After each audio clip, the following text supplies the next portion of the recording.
Operation కగార్లో ఇవాళ మళ్ళీ గాజర్ల రవి అని మన తెలంగాణ బిడ్డ చనిపోవడం జరిగింది. చాలా బాధాకరం. ఇప్పటికన్నా మావోయిస్టులను పిలిచి కేంద్ర రాష్ట్ర ప్రభుత్వాలు చర్చ చేయాలి.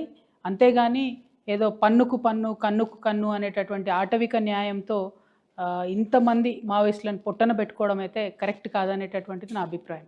గోదావరి నుండి కంప్లీట్గా తెలంగాణ ప్రాంత ప్రజల హక్కులను హరించే విధంగా మన తుపాకులగూడెం, మన తెలంగాణ భూభాగంలో తుపాకులగూడెం దగ్గర నదుల అనుసంధానం చేసేటటువంటి కార్యక్రమం అక్కడ ప్రారంభం అవ్వాలి.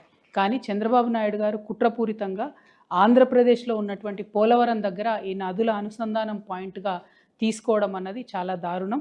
ఇదివరకు కూడా జగన్మోహన్ రెడ్డి గారి ప్రభుత్వ హయాంలో ఈ ప్రతిపాదన ఎప్పుడొచ్చినా సరే కేసీఆర్ గారు దాన్ని తిరస్కరించడం జరిగింది. గోదావరి నది నుండి తెలంగాణ భూభాగం దాటిన తర్వాత వేస్ట్గా సముద్రంలో కలిసేటటువంటి నీళ్ళని వాడుకోమని కేసీఆర్ గారు చెప్పారు. కానీ ఇవాళ ఆంధ్రప్రదేశ్ ఇరిగేషన్ మంత్రి రామానాయుడు గారు చెప్తున్నట్టుగా ఎన్నడూ కూడా తెలంగాణ ప్రాంత ప్రజల హక్కులు కాదని ఆ నీటిని వాడుకోమని కేసీఆర్ గారు చెప్పలేదు. ఈ అంశాలన్నీ తెలిసుండి కూడా ఇవాళ చంద్రబాబు నాయుడు గారు తెలంగాణ ప్రజల మీద కుట్ర చేస్తున్నారనే విషయాన్ని మనం గమనించాలి. వారి వల్ల మోదీ గారితో ఎన్డీఏలో అలయన్స్గా ఉన్నారు కాబట్టి మరి అందులో 60% కేంద్ర ప్రభుత్వ నిధులు వస్తాయి. కాబట్టి గోదావరి, కృష్ణ, పెన్న, కావేరి నదులను అనుసంధానం చేసేటటువంటి ప్రాజెక్టు జాతీయ ప్రాజెక్టుగా చెప్తూ 80,000 కోట్లతోని ఆల్రెడీ వాళ్ళు పిఎఫ్ఆర్ ఇవ్వడం జరిగింది. రేపు పొద్దున డిపిఆర్ స్టేజ్ కూడా వస్తుంది. అయినా సరే రేవంత్ రెడ్డి గారు నిమ్మకు నీరెత్తినట్టుగా ఉండడం తెలంగాణ ప్రజలకు ద్రోహం చేయడమే అని నేను భావిస్తూ ఉన్నాను. వెంటనే ముఖ్యమంత్రి గారు దీని మీద స్పందించాలి. ప్రధానమంత్రి మరి వారిని ప్రధానమంత్రిని డిమాండ్ చేసి ఈ ప్రాజెక్ట్ ఆపాలని చెప్పి నేను కోరుతున్నాను. బీసీ బిల్లు రాష్ట్రంలో మనందరం కూడా కష్టపడి పాస్ చేయించుకున్నాం. కౌన్సిల్లో పాస్ అయింది, అసెంబ్లీలో పాస్ అయింది. ఇవాళ అది కేంద్ర ప్రభుత్వం పరిధిలో ఉన్నది.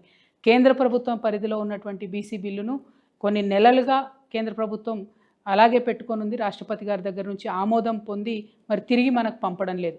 ఈ లోపల ఇక్కడ రేవంత్ రెడ్డి గారు నేను ఎన్నికలు పెడతాను, తొందరలో ఎన్నికలు పెడతానని చెప్తా ఉన్నారు.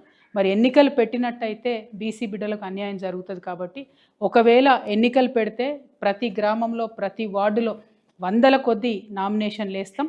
కానీ ఆ ఎన్నికలు పెట్టకుండా ఉండాలని రాష్ట్ర ప్రభుత్వాన్ని నేను డిమాండ్ చేస్తూ ఉన్నాను. ఈ లోపట బిల్లు పాస్ చేయాలని కేంద్రాన్ని కూడా డిమాండ్ చేస్తూ ఉన్నాం. మరి కేంద్ర ప్రభుత్వం జూలై 17వ తారీఖు లోపల దిగి రాకపోతే రైల్ రోకో ఖచ్చితంగా చేస్తాం. తెలంగాణ వ్యాప్తంగా ప్రతి ఒక్క రైల్ నెట్వర్క్ని కూడా స్పందింపజేస్తాం. కాబట్టి జూలై 16, 17, 18 తేదీల్లో ఎవరన్నా ప్రయాణాలు పెట్టుకుంటే రైల్లో వెళ్దాం అనుకుంటే వాటిని వాయిదా వేసుకోవాలని చెప్పి తెలంగాణ జాగృతి మరియు యునైటెడ్ పూలే ఫ్రంట్ ద్వారా మీ అందరికి కూడా తెలియజేస్తూ ఉన్నాం. Thank you. జై తెలంగాణ. జై తెలంగాణ. ఆపరేషన్ కగార్